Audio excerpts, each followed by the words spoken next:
안녕하세요, 트래블튜브. 오늘은 최근 이탈리아 언론이 한국을 극찬하는 이유라는 주제로 이야기해보겠습니다. 최근 이탈리아 언론에서 한국의 시스템이 부럽다며 극찬하는 기사가 나와 관심을 끌고 있습니다. 또한 이것은 최근 일본에서도 매우 예민한 문제로 아베 총리도 도입하고 싶을 지경이라는 의견도 있을 정도입니다. 바로 한국의 신용 체크카드 사용 비율이 매우 높다는 점을 이야기하고 있습니다. 한마디로 국가에서 곧바로 파악이 되기 때문에 정부의 세수가 늘어나는 큰 장점이 있습니다. 또한 이것으로 인해 지하경제 규모도 축소되는 것이죠. 현재 전 세계적으로 국가의 세수가 부족해 어떻게든 증세를 하려는 중앙정부의 움직임이 늘고 있습니다. 일본도 최근 소비세를 10%까지 인상한 것은 세수를 좀 더 늘리고자 함이었을 것입니다. 만약 일본에서 한국처럼만 신용카드가 활성화된다면 소비세 인상은 필요 없었을 수도 있습니다. 한국은 신용카드 경제 전환으로 인해서 대략 4%의 세수가 증가하는 수치를 보였기 때문입니다. 일본이 소비세를 10%로 늘려도 그것이 국가로 가지 않고 사업장 배만 불려줄 수도 있는 것입니다. 실제 전 세계에서 가장 탈세가 심한 나라를 조사했는데 이탈리아는 3위에 올라있고 일본은 7위에 올라있습니다. 수백조 원 규모로 매년 탈세가 일어납니다. 역시 주요 이유 중 하나는 위와 같은 나라는 현금 결제 비율이 매우 높다는 데 있습니다. 반면 한국은 신용카드 사용을 주로 하는 데다가 현금 영수증까지 이중으로 커버를 하고 있습니다. 이탈리아의 일간지 라 레푸블리카는 최근 신용카드 사용과 탈세와의 전쟁, 한국의 교훈이라는 칼럼에서 한국에서 신용카드 장려 정책이 성공한 원인과 이탈리아가 배워야 할 점을 자세하게 기술했습니다. 프랑코 교수는 한국이 1999년 신용 체크카드 장려 정책으로 돌아선 것이 성공의 시작이었다고 말합니다. 특히 신용카드를 사용하면 소득세 일부를 환급해주는 제도를 도입한 점도 주요했다고 합니다. 프랑코 교수는 한국은 놀랍게도 단숨에 현금 지배 경제에서 전자화폐 경제로 전환하는 데 성공했다고 하면서 전 세계에서 국내 총산 대비 전자화폐 결제 비율이 가장 높은 국가 가운데 하나라고 평가했습니다. 아울러 우수한 경제 정보 시스템을 통해 세무당국이 개인 금융거래 데이터를 손쉽게 수집 분석할 수 있었던 것도 성공 요인 가운데 하나로 짚었습니다. 물론 당시에 신용카드 남발 등 여러 문제가 지적되기도 했습니다. 그러나 현재는 신용평가 등 여러가지 요소가 과거와는 비교도 안되게 안정된 상황이며 지하경제가 활성화되는 것보다 부작용이 작다는 평입니다. 2016년 기준으로 이탈리아에서 탈세 또는 세금 과소신고로 덜 거친 돈은 같은 해 국내 총생산 대비 6.3%인 1,075억 유로 약 141조 8,400억 원에 달하는 것으로 추산되고 있습니다.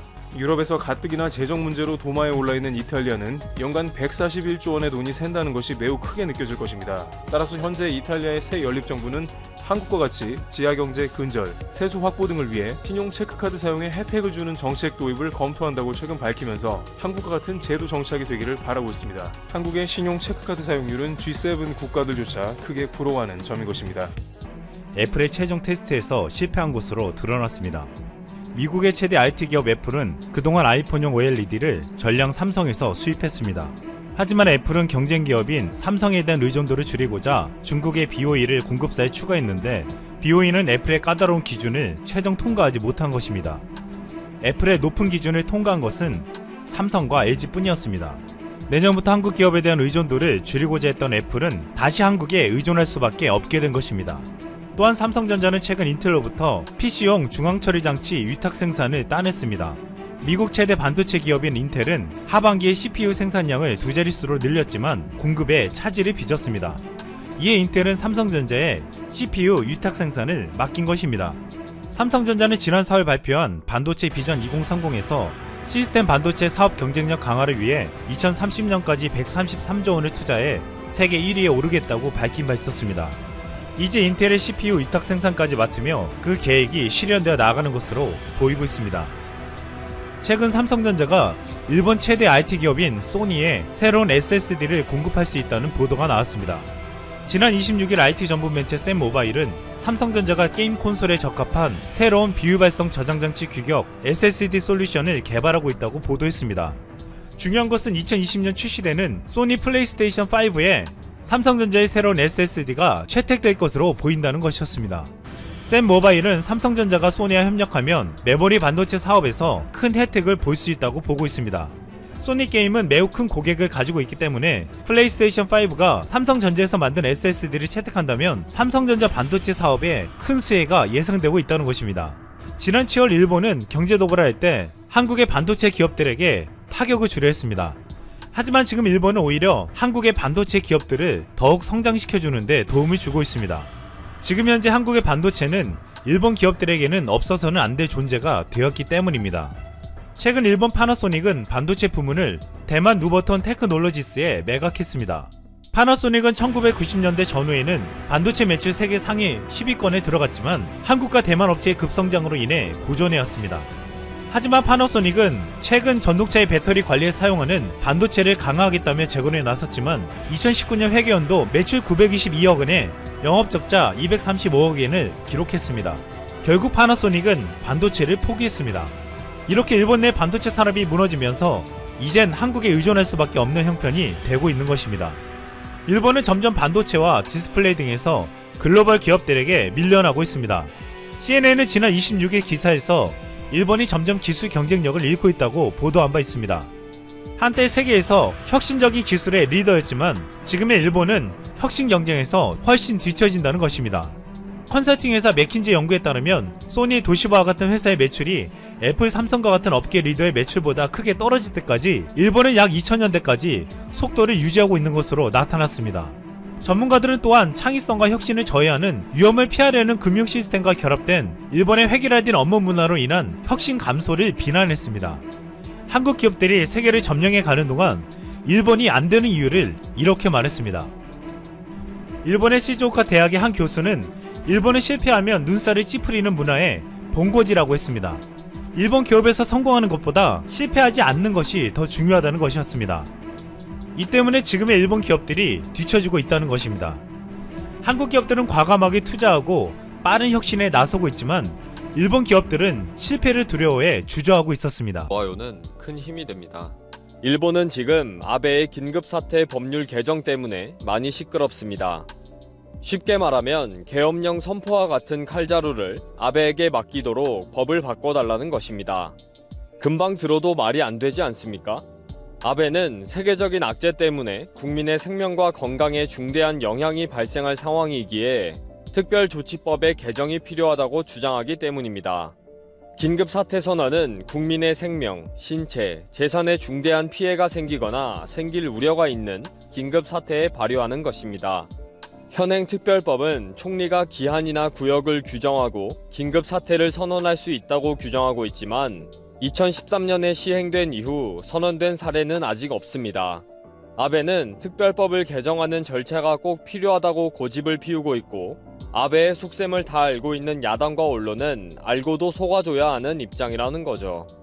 아베가 지금 될 대로 되라는 식의 배짱이라고 하니 도대체 무슨 일인지 확인해봤습니다. 일본 언론에서는 이번에 아베가 특별 조치를 위해 법률을 개정하도록 야당에게 부탁하는 것은 권력투쟁이며 연극과 같다고 비판했습니다. 아베는 지금까지 야당 측 주장에 한 번이라도 진지하게 설명하거나 협조 요청을 하지 않고 힘으로 밀어붙여 왔습니다. 언론에서는 아베가 왜 지금 갑자기 야당에게 협의를 위한 영수회담을 요구했을까? 라고 의문을 던지고 있습니다.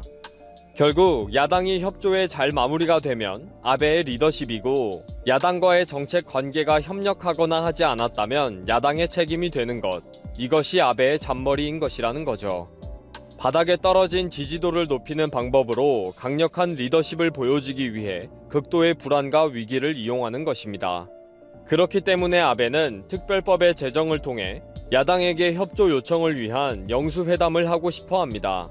만약에 야당이 불응하면 이 엄중한 시기에 야당의 협조를 얻지 못해 고군분투 노력하는 아베 총리의 모습을 보이고 싶은 거죠. 물론 야당이 협조하면 아베의 강력한 카리스마의 리더십을 보일 수가 있는 거고요. 야당은 아베의 이런 속셈을 다 알고 있습니다. 그러나 야당은 아베와의 영수회담을 거부할 명분이 없기 때문에 10일 회담을 진행했고 13일에 있을 특별법의 개정에도 참여할 계획입니다. 문제는 아베의 이런 막다른 골목에서의 정치쇼를 야당과 언론도 다 알고 있는데 뜯어 말릴 수가 없다는 것입니다. 특히 긴급사태 선언이라는 무서운 칼을 선무당에게 맡겨야 하는 상황이니 일본 국민들도 불안해하고 있다는 여론이 높지만 아무도 아베를 말릴 수가 없는 상황입니다. 긴급사태를 선포하면 아베가 독단적으로 생활의 유지에 필요한 경우를 제외하고 주민의 외출 금지, 학교 사회복지시설 및 유흥장소의 시설 사용 제한 또는 금지, 특별 이벤트 행사의 개최에 제한 또는 중지, 의료 및 식품 등 물품의 매도 명령 등을 요청할 수가 있습니다. 또 임시 의료시설 개설을 위한 토지 및 가옥의 강제 사용, 국민 생활과의 관련성이 높은 물품의 가격 조정과 공급 명령까지 조치가 가능해집니다. 지금까지 특별법의 내용을 들어보면서 우리가 놀라는 것이 개인의 기본적 권리와 인권에 대한 제한이 행정부의 판단으로 가능해진다는 것입니다. 그러다 보니 야당과 일본 사회에서는 아베의 독단적 판단만으로 이런 개인적 권리 제한이 마음대로 가능하다는 것에 강력하게 반대하고 있는 거죠. 그동안의 아베의 독단적이고 일방적인 결정으로 일본의 경제와 사회가 혼란에 빠진 것이 너무 많기 때문에 당연히 반대하고 있습니다. 그러나 반대의 목소리만 높일 뿐이지 현재로서는 아베에게 강력한 절대 반대로 목숨을 거는 야당과 언론과 국민은 없습니다. 아베가 일본의 사회 안정과 일본 국민의 생명을 위해 절대 필요한 역사적 긴급 사태라고 목소리를 높이니까 다들 나서지를 못하고 있는 상황인 거죠. 결국 야당이 찾은 최소한의 견제 방법은 아베의 선언에 대한 회의록을 남겨야 한다는 것입니다. 제발 아베가 지금까지처럼 회의록도 없고 근거도 없이 마구잡이로 선포하고 밀어붙이지 말라는 거죠. 아무 생각 없이 말하고 이를 저지르는 아베에게 최소한의 브레이크 장치를 두는 것이 회의록인 것입니다. 야당은 아베가 내각이나 전문가들과 의논을 좀 하고 그 의논 결과와 결제 과정과 명령 등을 회의록에 남기라고 하고 있습니다. 참 답답한 일본이네요. 아베는 야당의 이런 의견을 수렴해서 13일경에 긴급사태 법률 개정안을 의회에서 통과시킬 것으로 보입니다. 실제적인 선언은 세계적인 악재의 확산 정도에 따라서 선포될 것이라고 합니다. 철딱선이 없는 아베에게 칼자루를 맡기고 안절부절하는 야당이나 언론, 일본 국민이 참 불쌍하고 한심하네요. 아베가 지금까지 저질러 놓은 사고가 엄청난데 또 다시 계엄령 선포와 같은 칼자루를 쥐어줬으니 도대체 어떤 망나니의 칼춤을 추게 될지 궁금해집니다.